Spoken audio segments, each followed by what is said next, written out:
How's it going, boys? The Trickums here, and we're back at it again with another video. First of all, happy Halloween for everybody. I hope that you guys having a wonderful, terrific time wherever you guys are at. But anyway, go back into the video.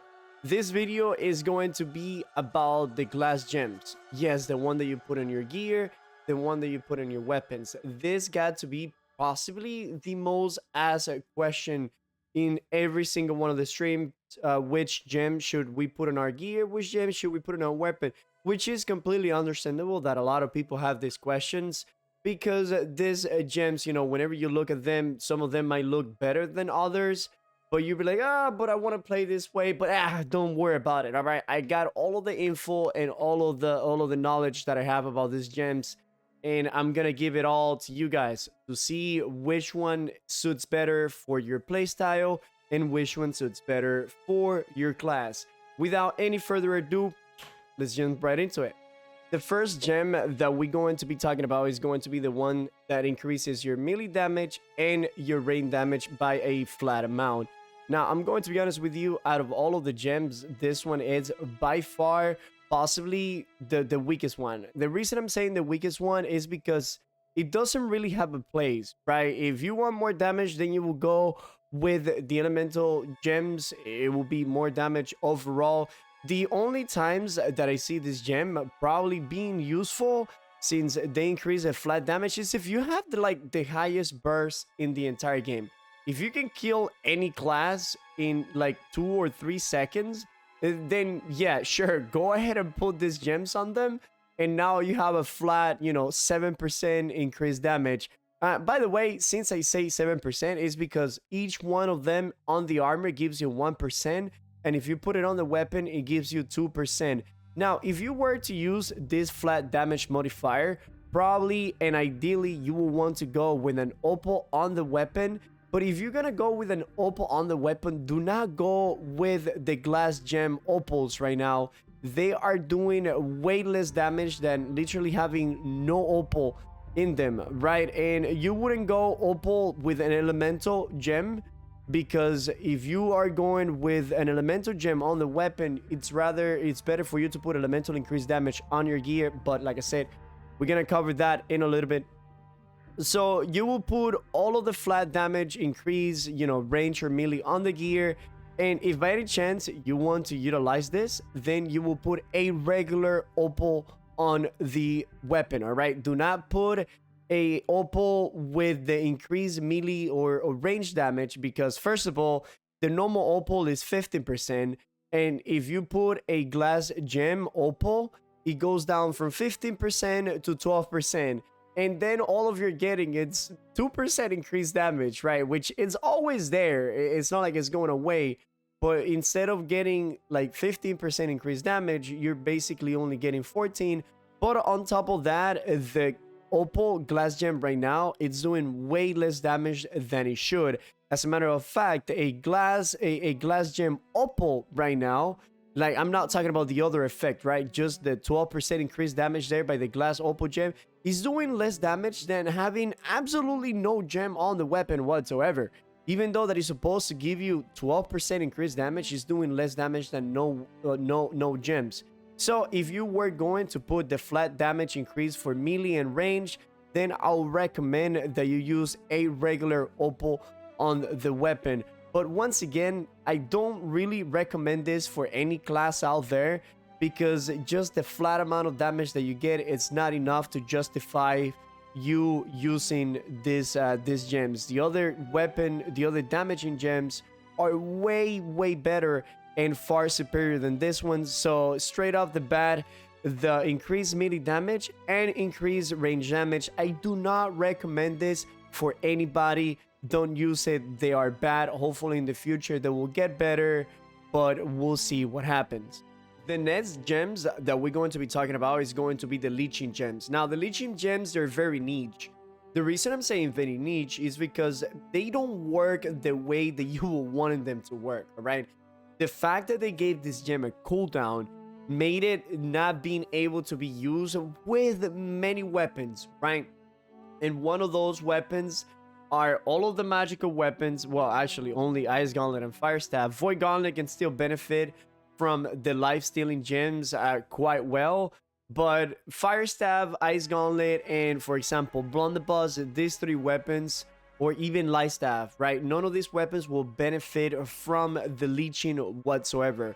Why do I say the Fire Staff does not benefit from the Leeching? Well, because our most, our most sustained damage and our most reliable damage comes from the Flamethrower. And since these gems, they have a cooldown, meaning that if you are burning the enemy, it will only heal you for one of those ticks of burning. And since the Fire Staff has a low base damage, meaning that it's going to be hitting anywhere from 500 to 1000 a tick, right? So you're only going to get a percent of that 500 or that 1000 every 2 seconds whenever it happens.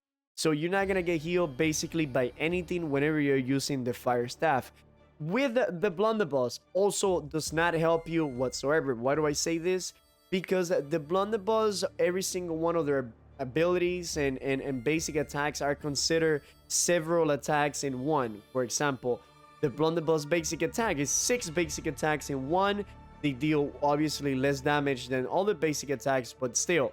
So since this gem has a cooldown the moment that it procs, if you hit him with a basic attack of the BB gun, and let's say that you hit him 400 damage, it's, times 6 because it's 6 BBs, you're only going to get healed by one of those 400, right? Meaning that you hit the target and there's a bunch of numbers, and out of all of those 6 numbers, only one of them is the one that is going to heal you. The same with the Shrapnel Blast. If you hit the enemy in the face with the Shrapnel Blast, millions of numbers come into the screen, but you will only get healed by one of those single numbers. And since they don't go like very high because they're just many numbers, you don't really get any health because you're only getting health from one of those little numbers. So like I said, Fire Staff, Ice Gauntlet will not benefit from it either because it doesn't have the sustained damage. The only good damage from the Ice Gauntlet is the Ice Spike. And since the Ice Spike has so many little, so many procs, first of all, the first hit of the Ice Spike, it's a very little hit that is not the big boy. And as soon as that little hit hits the enemy, that's the one that you're gonna get health from. And then the big spike, even if it hits for 9,000, you're not gonna get healed. You're not gonna get healed for 9,000. You're gonna get healed from, that little 500 to 1,000 damage of the initial spike going to the target.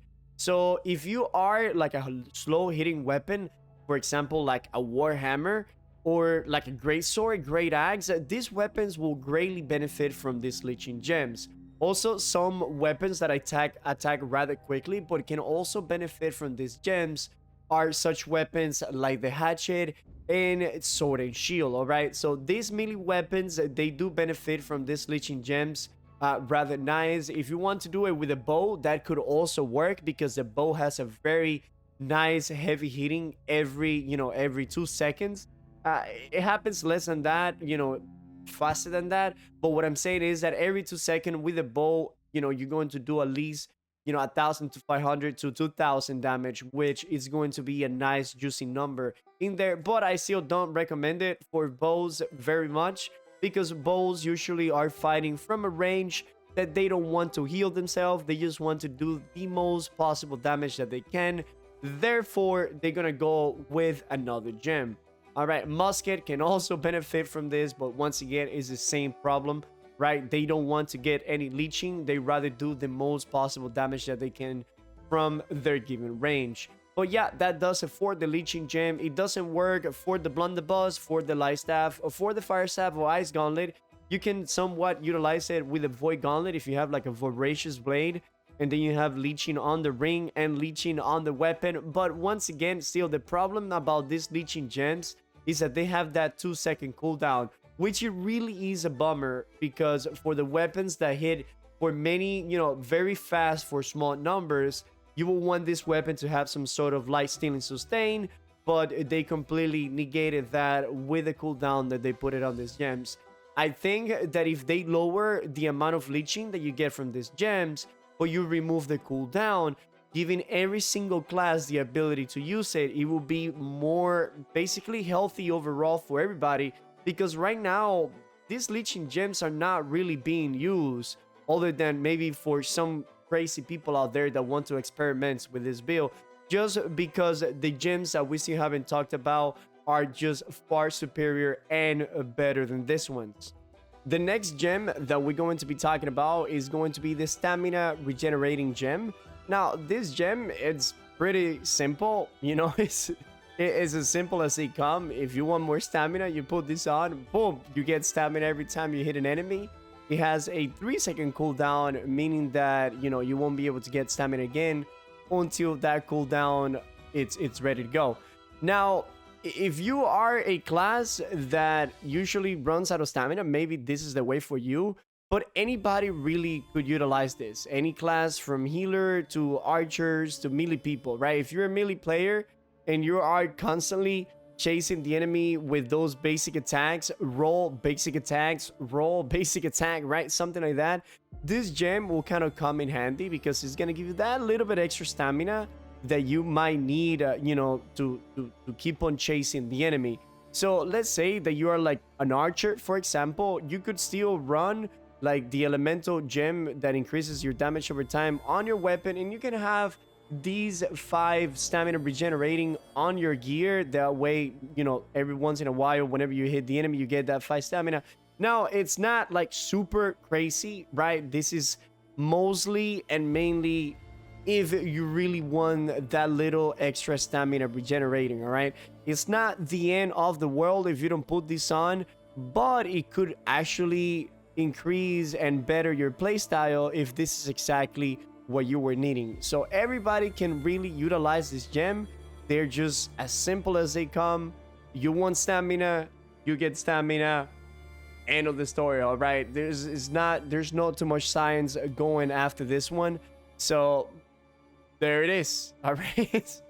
There it is. I'm sorry, I don't got enough information.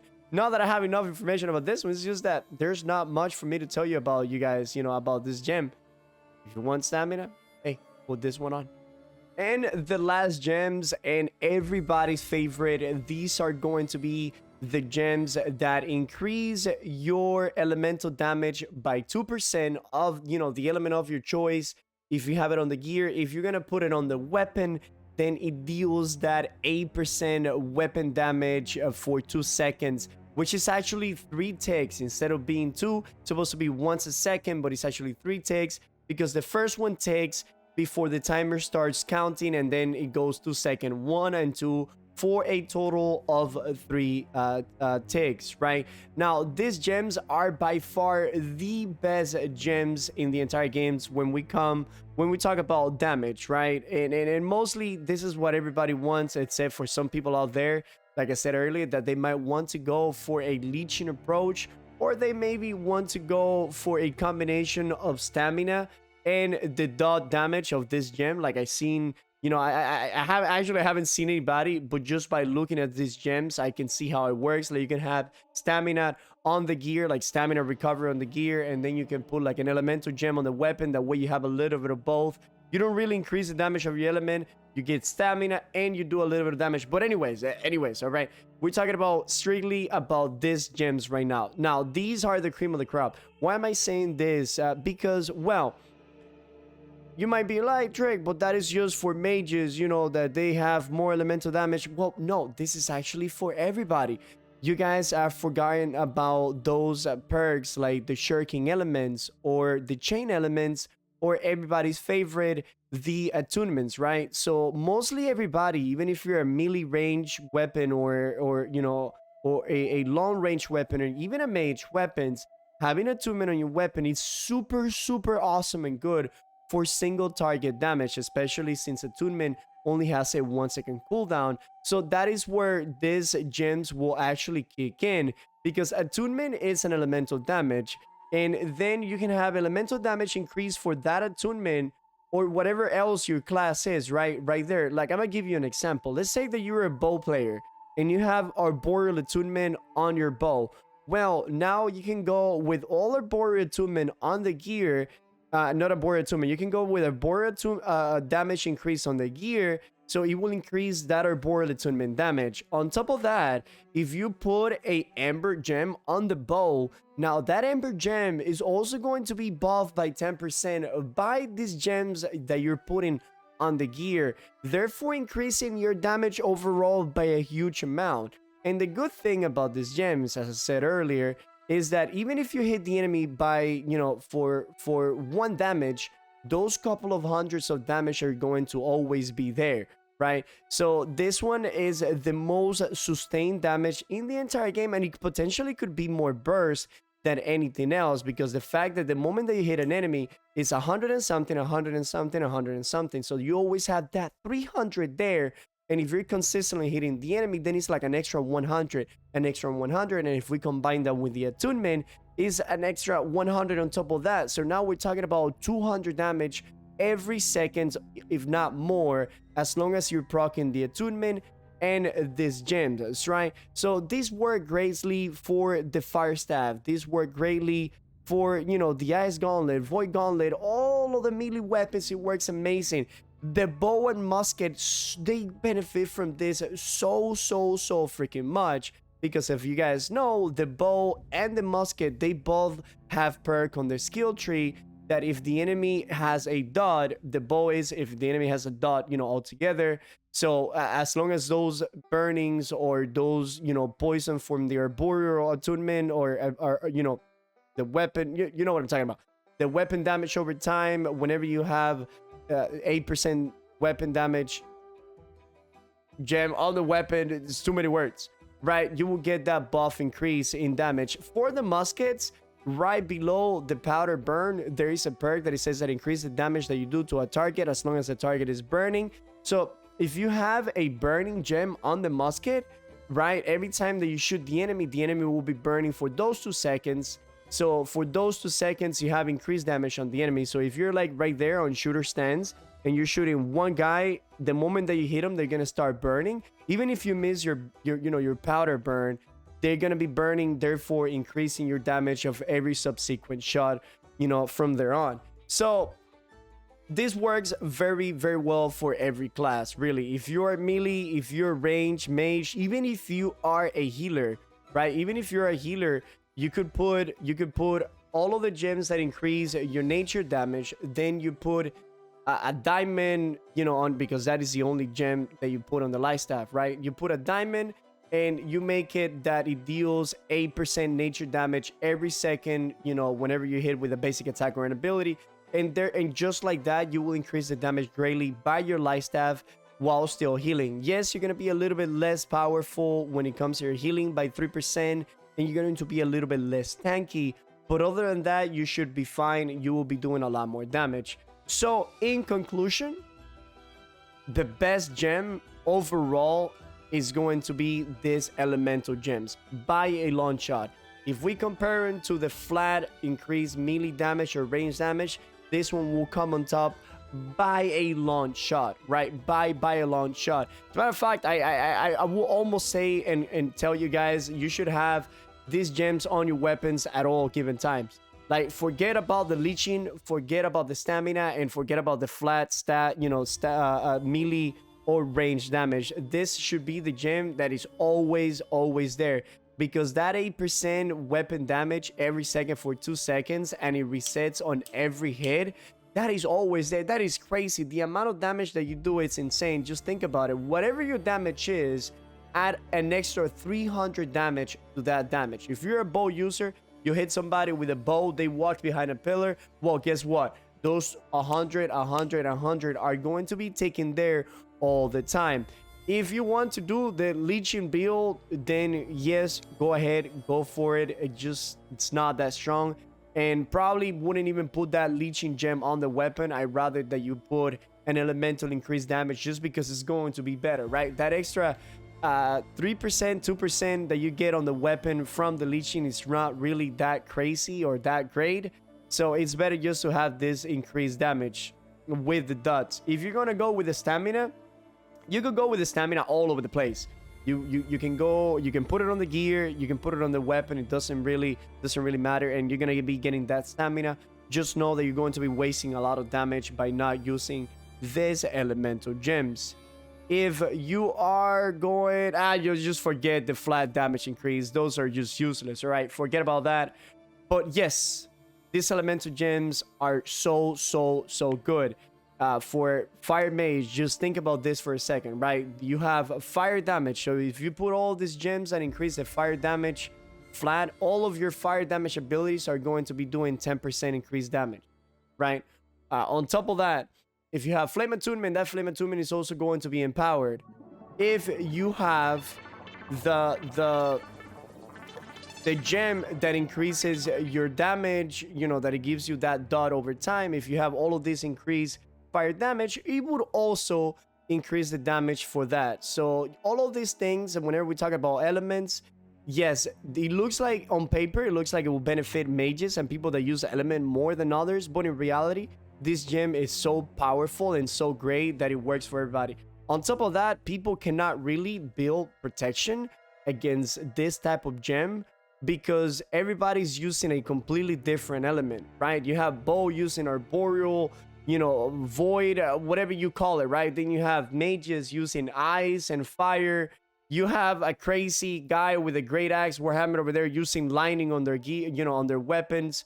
So just because we can have all of these crazy elements in our weapons, people cannot truly build a specific sense amount of armor for that specific build, right? So the best bet right now, if you want to go a all-round defensive gem for, you know, to battle against every single class, I would recommend that you probably go with either Opal, so increases your flat magical resistance, or you go with Malachite, the ones that gives you more elemental protection than physical, or you could always go with Diamond, more physical than elemental, especially when you're fighting against a melee guy. I will say that they will still do more physical damage than they will do elemental, but if you're fighting a mage or an archer or a musketeer, then it's going to be the other way around. They're probably going to end up doing more elemental damage than physical damage.